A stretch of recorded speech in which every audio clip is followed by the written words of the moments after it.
They told us to be praying, guys. We were praying.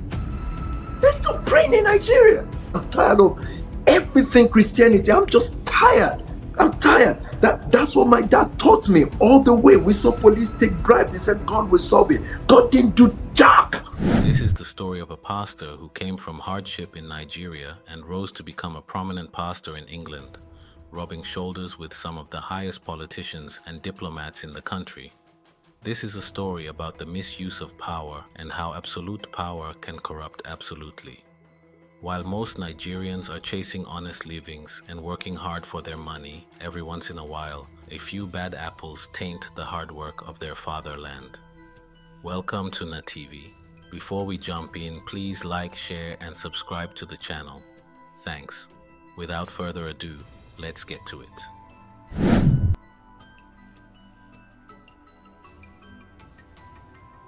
Tobi Adeboyega, the Nigerian General Overseer of the now-defunct Salvation Proclaimers Anointed Church, SPAC Nation, was born on November 11, 1980, in Sango, Ibadan, Oyo State, to Pastor and Mrs. C.A. Adeboyega. His father, Prophet Samson Adeboyega, a chartered accountant, and mother, Pastor Mrs. C.A. Adeboyega, both served as the head and resident pastors of the SPAC Nation chapter in Ibadan.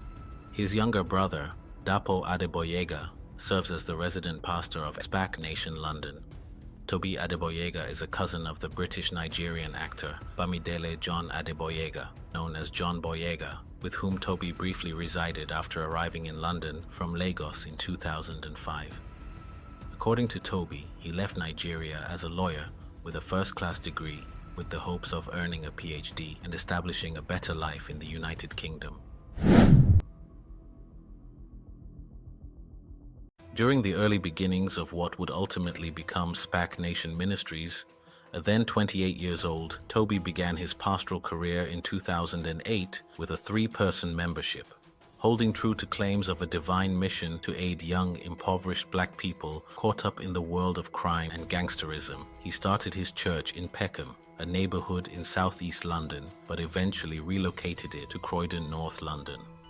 Pastor Tobi indicated that before his vocation, he suffered with drugs and other vices, and that these experiences influenced his church's emphasis and goal to be a beacon of hope and restoration for those who had previously gone astray. I've actually gone to prison doors on the day a person is released, take them, drive them home and tell them, you're now living with me. And the next day we've bought them a suit, a jacket, say, come with me. On July 22, 2013, the church made a big achievement by becoming a registered charity with the Charity Commission. This status qualified them for specific advantages such as tax breaks, gift aid on contributions, increased public confidence, and access to financing options from people, organizations, and grant makers. With everything in place, the pastor promptly embarked on a mission to expand the church, preaching redemption and forgiveness of crime as he reached out to street youngsters with a background of crime, drug dealing, and drug use. He used himself as an example, demonstrating that even damaged children can become responsible members of society. He also preached prosperity. With all of these benefits, SPAC Nation grew quickly, from 3 members to over 300 members by 2016. 2 years later, there was a purported membership of over 1,000. SPAC received widespread praise from numerous media outlets between 2017 and 2018.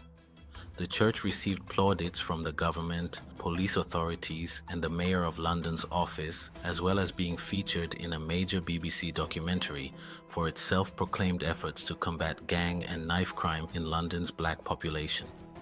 Some of its leaders, including senior pastor Tobi, were seen at a Conservative Party conference, seating behind cabinet politicians such as then Home Secretary Priti Patel and Chancellor Sajid Javid during the Prime Minister's address. Sean Yates, the Chief Superintendent of the Metropolitan Police's Knife Crime Section, reportedly told the BBC that he had always wanted churches to be seen as safe spaces for young people, places they can go and talk to someone. In 2019, SPAC Nation evolved into a vibrant, youth-focused church with over 1,200 members. the majority of whom were blacks aged 12 to 30.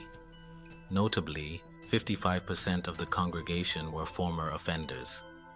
The church's mission appeared to be gaining traction, fueled by its charismatic pastor, who was unrepentant about his unique approach to the gospel and church culture. This new church was often referred to as the Church of Bling, which critics likened to a cult for a variety of reasons, including its unorthodox and distinctive church culture. One of these was the famed bleeding for seed ritual, which appeared to have a harmless ethos on the surface, going the extra mile to strain and sow a seed that will be presented to God as an offering in order to break free from poverty. However, its undertone and stack reality forced members to go to extreme measures, including donating blood to medical research firms in exchange for a £100 payment, which was given over to the church's pastors as a way of fundraising. This approach frequently had a predetermined objective of up to £1 million. Pastor Tobi would use his sermons to encourage followers to reach this goal. According to news reports, donors who participated in this target were largely underage and donated under pressure to fulfill targets. Steve Reed, the Labor Minister for Child Protection at the time, who had some of the children confide in him, stated that a pastor pretended to be the young person's parent, went with them to donate blood for which they would be paid, signed a consent form to allow the blood to be given, and then took the money for SPAC Nation. It cost roughly £30 each. Although originally welcomed, Pastor Tobi discontinued the practice because the criticism became too hot to handle. However, he earlier stated in a live Periscope video that, "I don't care what you guys have to do to raise your seed, you're going to raise it." The altar calls and reform programs that existed may have contributed to SPAC's dismissal as a cult. During several of these redemptive altar calls, Pastor Tobi would encourage members of the church to approach the altar with any weaponry they possessed. The church later gave these guns and knives to the police. Before we continue, please like, share, and subscribe to NATV. Thanks a lot. Safe houses, also known as trap houses, short for take risks and prosper, a co-opting of the American slang trap house, meaning drug house, were privately owned buildings by pastors and members of the administration that were made available to new converts who needed a place to live and be rehabilitated. Many of them were young, fragile former gang members or drug addicts. These houses were designed to keep them away from crime and closer to church. Ijas, a 14-year-old benefactor, expressed gratitude for being housed in a safe house, stating that being in a safe house is a dream come true, and if I wasn't here, it would be jail or death. Steve Reed, Parliament member for Croydon North, claims that the trap houses are used by the cult-like church to nurture and brainwash young churchgoers. The allegations were primarily around criminal exploitation of young people who had got associated with the church, particularly taking out fraudulent loans, setting up fraudulent businesses. They seem to be really pumping money out of these young people by telling them if they gave money as seed, they call it, to the church, then wealth would come back to them in return. An apparent culture that persisted within SPAC was the flamboyant and showy lifestyle that pastors with no formal clerical training and members were encouraged to lead. This, they alleged, was done to make the church appear attractive to the gang members it hoped to attract. Offending in Fendi, as Pastor Tobi frequently quipped to his congregation, in an attempt to validate his views on the flamboyant and occasionally immodest appearance he had on the podium, wearing ripped jeans while preaching, something he said he would never have done before. In response to complaints of the church's extravagant display, he stated, "I showed them what they've always wanted to be, and that they were looking for it in the wrong place." In reaction to their critics, church leaders, most of whom were ex-gang members, would aggressively take to the streets, seeking out gang members whom they believed could demonstrate a new way of life. Ex-gang members, such as David Ajayi, the former leader of DSN, one of Croydon's greatest criminal gangs, were eager to pray with people on the streets. In December 2019, it was announced that SPAC had branches in 12 London boroughs, as well as Leicester and Birmingham. However, no permanent place or infrastructure were established for Sunday services. Services were frequently held in high-end venues, such as hotels and conference centers.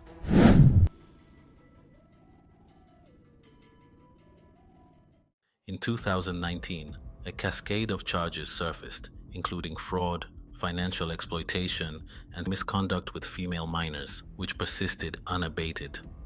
According to reports, certain pastors, like Mariam Mbula, a convicted con artist who has been imprisoned in numerous European nations, regularly persuaded young church members to take out large loans and return the funds to the church. In a lengthy investigation into the church's operations, HuffPost UK discovered a community that was afraid to speak out, with some claiming they could come to harm if they went public. However, several courageous ex-SPAC Nation members disclosed their stories, hoping that action would be taken to probe the church's activities and governance. The experiences of two young ladies highlight the seemingly institutional manner in which SPAC Nation pastors reportedly encourage and compel church members to take out loans.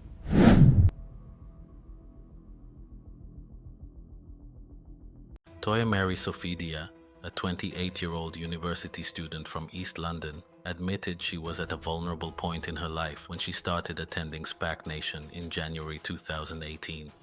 She had gone through personal challenges in her life which left her feeling dejected and alienated.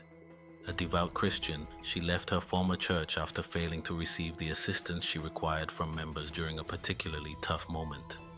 She told HuffPost that she imagined SPAC Nation would be the location where she could begin to heal because it was new and refreshing. However, she eventually discovered the predatory scam of SPAC Nation firsthand from a pastor called George Jumbo.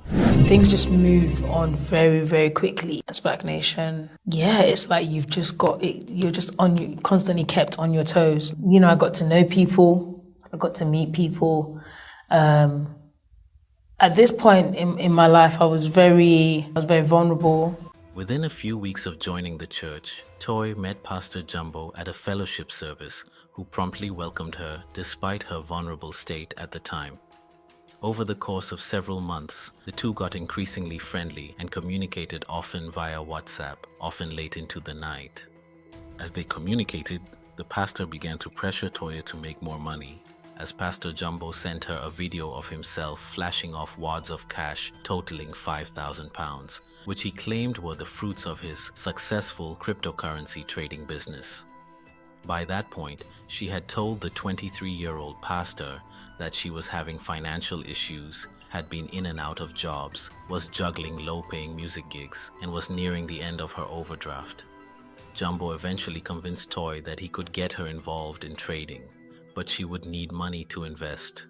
She had no idea about the industry or how to get started, so she relied on him for advice, which she subsequently regarded as a mistake.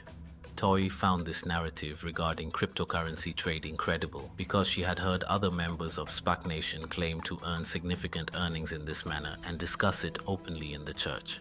Pastor Jumbo indicated that she would need to apply for loans to fund her own trading firm. The clergyman then began pushing her to make numerous loan applications, and the two of them applied for loans together. She was so trusting of Jumbo that she gave him all her personal details. On one occasion, she even allowed him to apply for a loan on her behalf while she was attending lectures. Toy claims she had no notion he'd exploit this information. None of these loan applications were successful, thus Toy abandoned the concept. However, Jumbo had gotten access to her date of birth, address, bank account, and sort code. Then, in January 2019, Jumbo called Toy and asked her to accept a bank transfer from his company into her account. She claims he was evasive about the company name when she questioned him, but she agreed. Jumbo initially stated that the cash sent would be £5,000, but later advised her to expect £500 instead. When £550 was credited to her account, Jumbo instructed Toy to transfer the funds to another member of SPAC Nation, which she did. But a few days later, Toy was stunned when she received 2 letters from Amigo Loans in the mail. The letters indicated that she had signed up online as a guarantor for 2 separate £5,000 loans. She knew nothing about it. When Toye questioned Jumbo, he unwittingly acknowledged that the £550 transferred to her account was actually a loan from OnStride. Jumbo apologized and attempted to convince Toy that he would work with her on loan repayments in a voice note provided to HuffPost UK.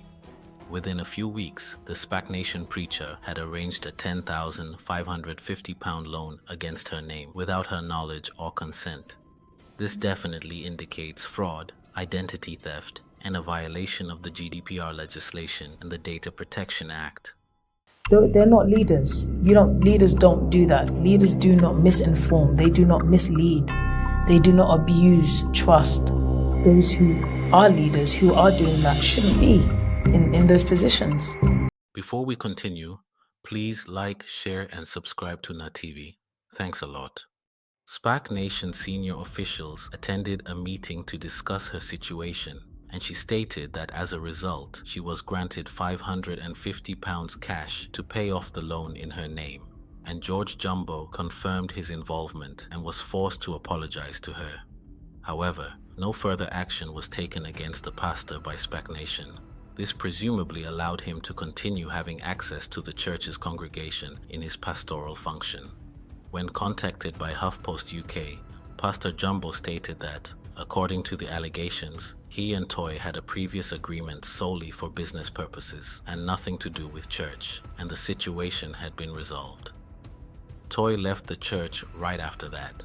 She believed SPAC Nation leaders squandered an important opportunity to intervene in her case and confront Jumbo before he reached the point of making her a guarantor on £10,000 loans, which continues to harm her credit report. Toy stated that weeks before this occurred, she had spoken with a senior female pastor, Nikki Odutayo, whom she trusted and is referred to as the mother hen pastor by women in the church. Pastor Tayo had advised Toye not only to resist the opportunity of trading with other pastors or taking out loans with them, but also to position herself as a superior choice for the loan arrangements. But when faced with these charges, Pastor Tayo stated that she was unable to answer because she did not think them to be believable. The second victim, Rachel, was a 21-year-old from North London who had agreed to tell her experience to HuffPost on the condition of anonymity. Her story seems to support Toy's claim that what happened to her was not an isolated incident. Rachel said she was called by another SPAC Nation pastor, Lennox Atto, who is the chairman of Brent Young Labour Group, the Labour Party's local youth chapter in the North London borough. Atto requested the university student to take out a £500 loan and then transfer it to him. Then another preacher, whose name she did not know, approached her and mentioned another loan. The student started a loan application but got cold feet when she realized a guarantor was required for the loan to be approved and decided not to proceed. She stated to the pastor that she did not have a guarantor because her family was not well off. They assured her that they would be there for her. She then realized that a loan of £5,000 had been taken out in her name without her knowledge. Rachel believes that one of the SPAC Nation's pastors did this. In an echo of Toya's situation, Atto requested that Rachel accept a £550 transfer from his account. He wanted her card number, expiration date, and 3 digits on the back. According to HuffPost UK, Atto told them that the allegations were false. He argued that he never compelled any church members to take out any debts. Lovis was 18 when a loan was put out in her name without her knowledge, she claims. She was diagnosed with kidney cancer in November of 2017. Her condition prevented her from continuing to work as an assistant sous chef, so she began looking for a position with less demanding hours. SPAC Nation is in front of you 24/7, in your ears 24/7, so you don't know anything else. What you're seeing is PT's vision. That's what he wants you to see. She was invited for an interview at Zuriel Recruitment. Samuel Akokia, Pastor Tobi's second-in-command, who had been previously convicted of attempted robbery, ran the agency. Lovis gave Zuriel Recruitment her personal information during the interview, including a photocopy of her passport, home address, cell phone number, and bank account information. At the end of the process, her interviewer, a pastor from SPAC Nation, invited her to attend a service that week, which she did. Lovis began attending SPAC Nation services and many months later moved into one of their safe houses. In March of the following year, Lovis realized that a £5,000 4-year loan had been made in her name without her knowledge. I basically asked what's happening, why do I have a loan in my name? And they basically said the loan was for the greater good, and they were going to use the money to buy a bigger trap house to accommodate more people. The money was never delivered to her. Instead, it was moved to a firm called ER Management Group. The company is run and owned by Samuel's brother, Emmanuel Akokia. BBC Panorama reviewed and reported on documents verifying the money trail, though it remains unclear what happened to the money once it arrived in ER Management Group's account. Lovis was told that the loan was for the greater good and they were going to use the money to buy a bigger trap house to accommodate more people. Before we continue, please like, share and subscribe to NatTV. Thanks a lot.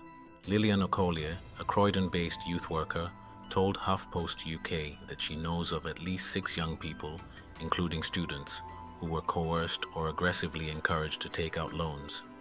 Lillian claims to have seen the loan documentation, which supports her allegations. Lillian explained to HuffPost that the pastors allegedly coerced congregants into taking out loans or serving as guarantors. The pastors then received the lump sum payment, only to vanish without returning their loan. As a result, the guarantor bears the financial responsibility when payments are missed. This messes up these young people's credit history. SPAC Nation, through spokesman Ogoloma, disputed that the claims of financial misconduct were related to the church and stated it has formed a committee to investigate the allegations, if any. According to Lillian, SPAC Nation pastors would frequently conduct recruiting drives, targeting prominent young hangouts like McDonald's, Morley's, and Creams. These pastors allegedly flaunted their affluence to recruit new members, preying on the vulnerable nature of young people drawn to the church. SPAC Nation preachers admit that they take this strategy in order to win souls. Lillian Okolie recalls pastors waiting for young people to reach the age when they can start a business. Lillian explains, and we quote, "They're not actually trading, nothing's going on, there aren't any accounts being submitted, but what that means is you're actually now able to take out a business loan with a bank and give it to SPAC Nation because you've got a business now." Gracie, 21, joined SPAC in 2017. She told Panorama that her pastor Ebo Dugan, who also serves as a trustee for the SPAC charity, persuaded her to register for universal credit after noticing she had ceased giving to the church. She handed over her information to Pastor Dugan and someone completed an online credit application form on her behalf. She then went to a meeting at the job center. Gracie's online application shows that after she left the appointment, someone modified her information to reflect that she had 2 children.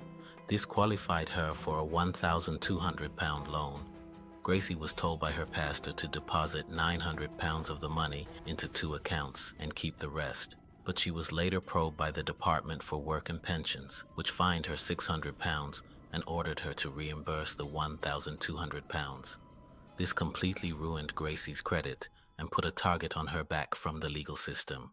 I feel like heartbroken because I'm thinking this is supposed to be like a family, and like most importantly, it's like God's people. And obviously this is not how God's people are supposed to behave. Rapper TK Mukuna, often known as TK, was originally a member of SPAC Nation's gospel drill group Hope Dealers, whose popular song Trap Mash has had over 2 million views on YouTube. He joined SPAC Nation after serving time in jail for a firearms violation. He was a member of a gang for over a decade and is honest about his background. Following a public disagreement with senior pastor Tobi Adeboyega, the 24-year-old rapper chose to leave the church and has spoken out on social media about his experiences there. He claimed to have watched firsthand how the church forces young people to take out loans and sign up as guarantors, and that money from loans and seed donations flows directly to pay the pastors' luxurious lifestyles.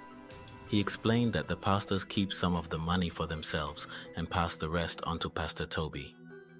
Ogoloma, the church's spokesman, rejected these allegations, telling HuffPost UK that Pastor Tobi started the church many years ago and has never been paid for any service. TK claims there was a money-making campaign that raised £30,000 in cash donations during a church service, and he witnessed Pastor Tobi buy 2 Rolexes worth £5,000 with that money at an exclusive Mayfair Jewelers.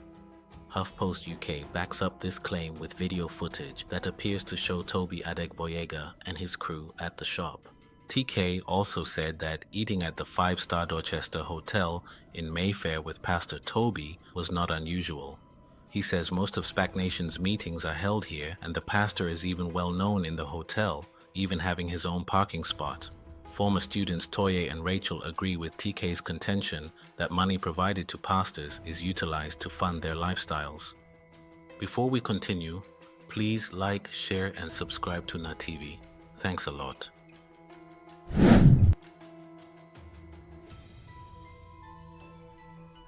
In November 2019, it was revealed that the Metropolitan Police were investigating the church for fraud and other potential offenses due to allegations.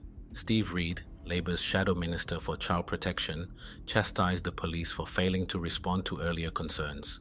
In addition to the financial charges, Reed stated that girls under the age of 18 were also abused. The church's safe houses were also attacked for exposing young people to exploitation. At least one 16-year-old was allegedly violated there. Mr. Reed stated that public and governmental accolades assisted to legitimize the church and shelter it from scrutiny. SPAC issued a statement saying they had advised the girl to report the incident to authorities, but she declined. Another instance included a SPAC pastor, Enrique Uwadiai, who was captured on tape flogging a young man with a belt while reciting a Bible passage in the safe house. The victim is seen smiling nervously and crouching on the floor. Subsequently, the purported victim published a post on social media sitting next to Pastor Enrique and said that he wasn't being mistreated because it was an inside gag between him and the pastor. However, TK, the rapper, stated that he knew the victim personally and described him as a fragile person who suffers from depression and self-harm, dismissing any notion that this video was just a joke. The church eventually distanced itself from the safe houses, claiming they were set up by individuals. Pastor Tobi announced his resignation in May 2020. He was succeeded by senior pastor Samuel Akokia. It was unclear whether Tobi was stepping down altogether from his duties or just from his position. He maintained that he was still leading the church, although a press release stated that he had resigned from all leadership positions. SPAC Nation declared in June 2020 that it would change its name and operate under the banner The Nation Family, apparently in response to the church's recent opposition. On December 18, 2020, the Met Police arrested a suspect in connection with the fraud claims. The unknown arrested man was apprehended in the early hours of Friday morning on suspicion of crimes committed between November 2017 and December 2020. Following HuffPost UK's expose on the fraud allegations and safe house incidents, the Charity Commission opened an investigation into SPAC Nation to look into financial and safeguarding concerns.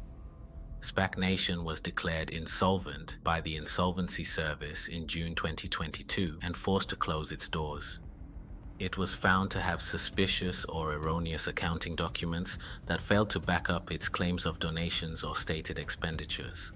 SPAC was found to have provided conflicting information to the Insolvency Service and the Charity Commission. £1.87 million in church funds was identified as unaccounted for, and the records revealed a lack of transparency. Following the announcement, Pastor Tobi announced the establishment of two new church groups, the Freedom Church and the Influence Church. Despite the insolvency in 2022, the church has continued to operate under the Nation Family brand.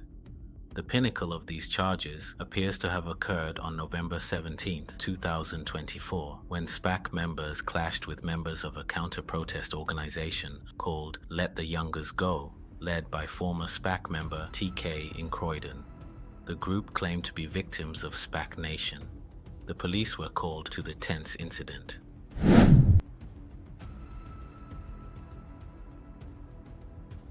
On December 4, 2024, the Immigration Tribunal declared that Pastor Tobi Adeboyega should be deported after officials discovered misappropriation of funds by his congregation. In a subsequent BBC interview, Pastor Tobi stated that there wasn't any substantial proof to back these claims. In court, he said that no one had ever faced criminal charges for his church's finances, that many of the accusations on him and SPAC Nation were politically driven, and that claims that it was a cult were untrue. Well, there is no deportation order, first of all. I need to make that clear. The next step is already done, meaning that there's a case in court already. It's an ongoing issue. However, the tribunal was informed that the Charity Commission determined there had been serious misconduct and/or mismanagement in the charity's administration over a significant period of time. The tribunal also found Mr. Tobi's claims to have a stake in social reform in relation to knife crime to be exaggerated in several cases, and that he had attempted to significantly overstate his influence. Since he overstayed his visiting visa when he first arrived in England, the tribunal ruled to have him sent back to Nigeria. And that's all we were able to dig up about the situation. It's a shame that money and power that could have been used to empower these street kids was turned against them. Anyway, thank you for sticking with us throughout this video. You've been wonderful so far. If there's anything we might have missed or reported wrongly, please let us know in the comment section below. And until next time, folks, please stay safe out there in the streets. Peace.